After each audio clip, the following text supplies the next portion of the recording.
Hi, I'm going to show you how you can download PHP on your system. Well, if you've not subscribed to my channel, please subscribe. Let's go. If you look up, I've typed it up there, PHP. Now we're just going to download it. So we're going to look for the link underneath it, www.php.net. Let's look for it and click on it. So this one we're going to click on. So just click on this hypertext preprocessor. Click on it. So here we are.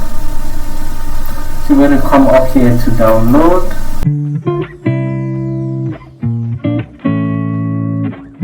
Then click for Windows. You can click on the zip file which says 25.4, which is much better, but you can also click the source code to download it. It will download the latest version into your laptop. Okay, so it's installing. Let me give you quick information. Do you know that page released in 1994 by Rasmus Lerdorf, who released the first version? PHP is a recursive acronym for hypertext preprocessor. Okay, so it's done installing. Let's set it up. Okay, so it's done downloading. Now we're just going to install it. So just click on the little arrow and click open and start the process. So we're going to extract it. So let me just close this. Let me go to my folder, then download. So this is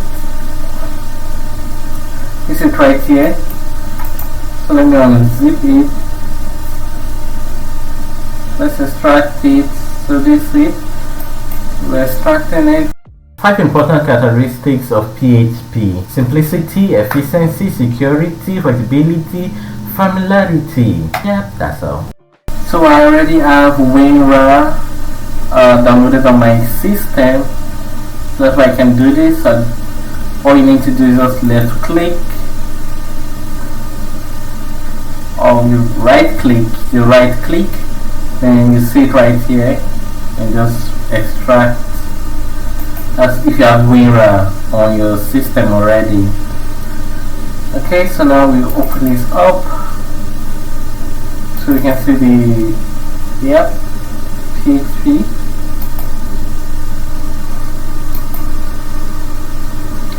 So I'm now going to take this to my C drive. C drive right here at the end. Bring down the arrow. Then what I'm looking for is program files. Click on it. Okay, let me go back. Program files. So I'm just going to drag this file into the program file. Just program files. So it says you will need to provide administrator permission to move to this folder. Click continue. If that doesn't work, just cut it and move it to programming files in C drive. So we're going to C drive, click on it, program files, then we're going to paste it here. Paste. Could not find this item. This is no longer. So this is drive. Okay. So let me check it out. Okay, yeah, they got it down here. So it has already been moved here into a program and files. Let's open it up. Okay, so we've opened the file. Now we've opened it up. What we want is the location where the file is located. Particularly like a link in a way, because we want to add it to the path. So that's what we're going to do next. Let's go. So now we want to add it to the path. Windows path. Okay, so now type it.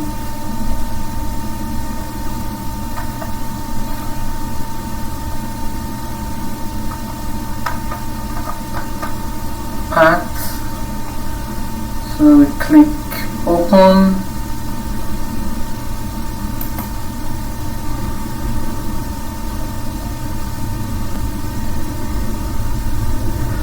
So we go to environment variable.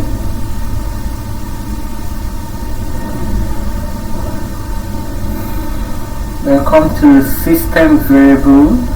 Take note, we're going to add it to system variable, the one underneath and the one on top. User variable, also going to add it there, but the same place. Path, they both have path, so don't forget to do that there. Then click edit.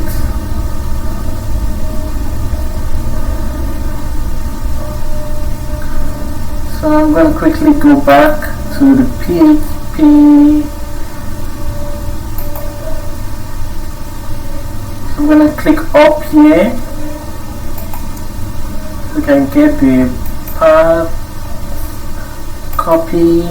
So after we're done pasting it in, if you look to the right, you see move up. You just click that and make sure you move it to the top.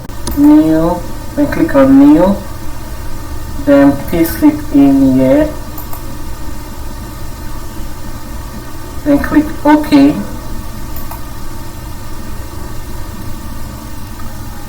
And click OK again, and OK. So that's it. So our PHP has been downloaded and added to the path.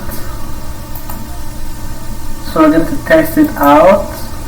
Okay, now after you're done installing it, let's view it. Let's view the version. So you can either come to your type search on Windows and type in XAMPP.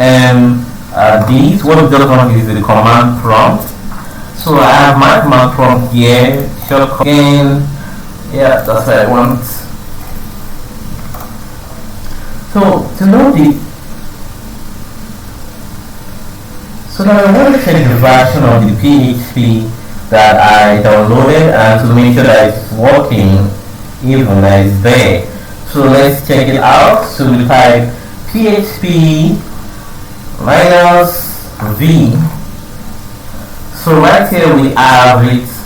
So version 8.03. This is the version we downloaded. So you can see it is installed and it's there. Now we can just come to Visual Studio. So I have this already written out. On Visual Studio, I ready to go to the extension so I can download this PHP server so that you can run in and see the result of what you are doing, what you are typing. So let me show you it works. First, you have to install it. Just type in PHP server into the search box. Once you come to your extension, like the App Store in Visual Studio. So make sure you download this. So this is the icon right here on the top. So I'm going to click on it. So automatically it opens up my default browser. So depending which browser you have on your default, that's going to open up. So you can either have maybe Chrome, Firefox, anyone. So you see it says server is already running. So open it up.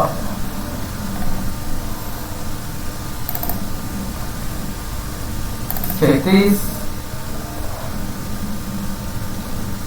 And look at it. Hello, first PHP. And that's what we have typed in our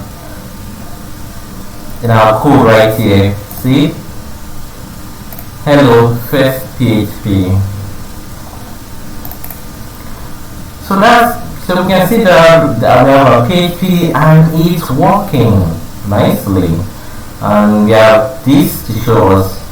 So after that, I also have a link in my description showing you if you want to use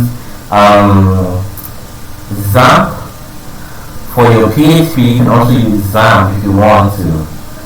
But first, don't forget, depending on what you want to do, though I do like it, I've already installed PHP on my system. I think that's great. So Thanks for watching, like and subscribe. Bye.